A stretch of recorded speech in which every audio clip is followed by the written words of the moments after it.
Hello, Cansters, welcome back. I would like to continue sharing in this Cancer channel in honor of Perryn, who have started this just when she diagnosed with cancer. And you know that she has passed on just over a month ago. And in fact, she was cremated exactly 1 month ago on the 12th of November. I believe my experiences and testimonies will help some of you or encourage at least some of you in your life, whatever you are facing, especially right now.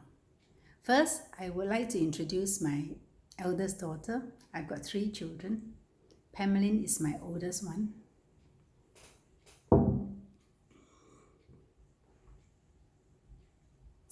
Pamela was born, 1977, and she passed on at age 37, also due to esophageal cancer. When she was 8 years old, she was diagnosed with Fanconi anemia, which is a very rare blood disorder, a kind of a plastic anemia. According to the doctors, it's an inherited disease, right? And at that time, there was hardly any, anyone who have heard of bone marrow transplant. So that was supposedly the only cure.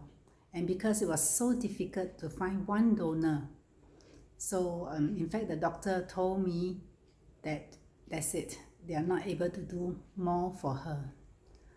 On hearing, after all the various investigations, on hearing of her condition, I was devastated, shocked. She was only about 8 years old. At the time, I just cried to God and said, why, Lord? But God was good. He was gracious. After about 2 weeks, one day I just woke up and said, all right, Lord, you have given her to me. I've enjoyed 8 years of her life. And if you want to bring her home now, Lord, I'm prepared for you to take her home. After that prayer, things begin to change.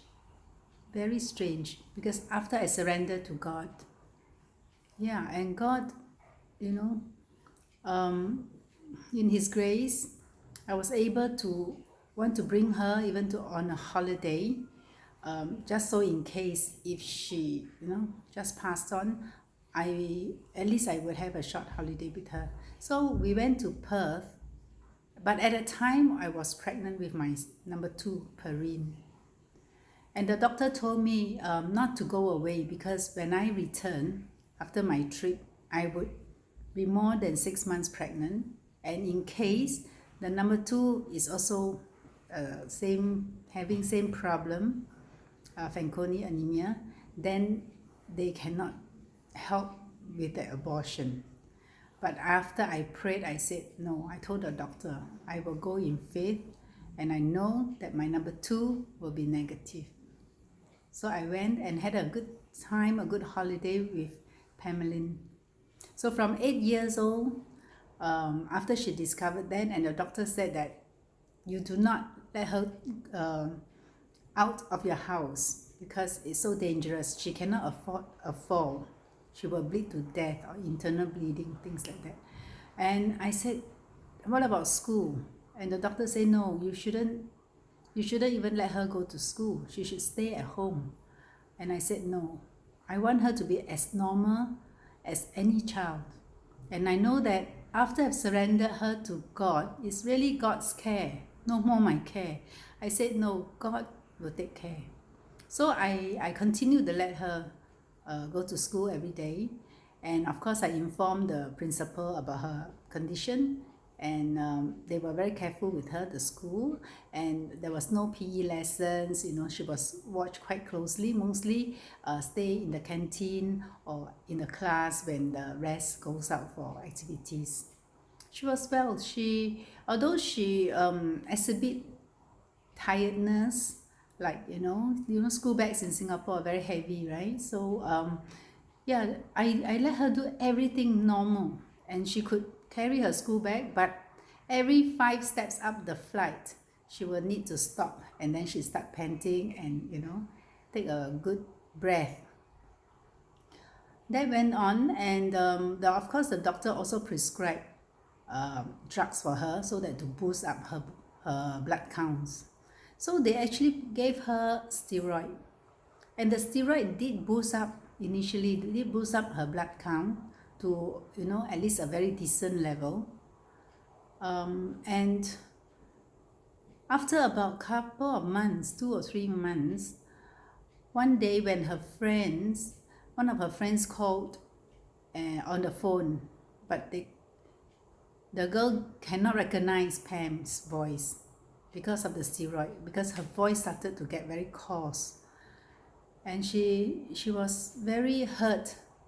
So she just took the medication, she went to the back of the house, and she prayed and told God. She said, God, you say you're going to heal me.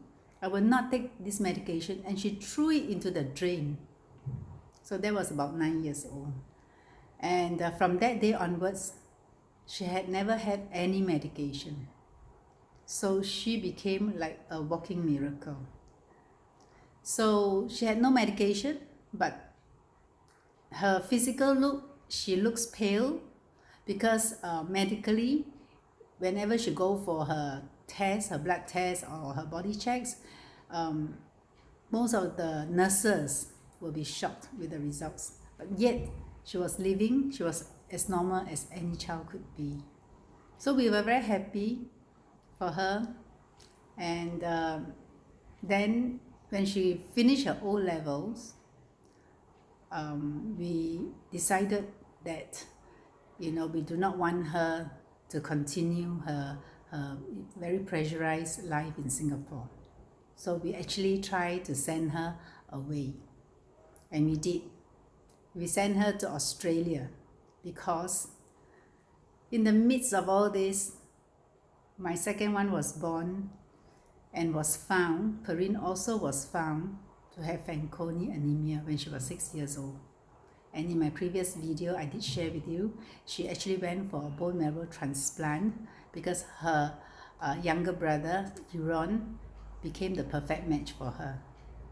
So there I am here. I have another child with the same problem. It was not easy at all. And now Pam was about 16 years old, finished her O-level. So to me, I think health is more important.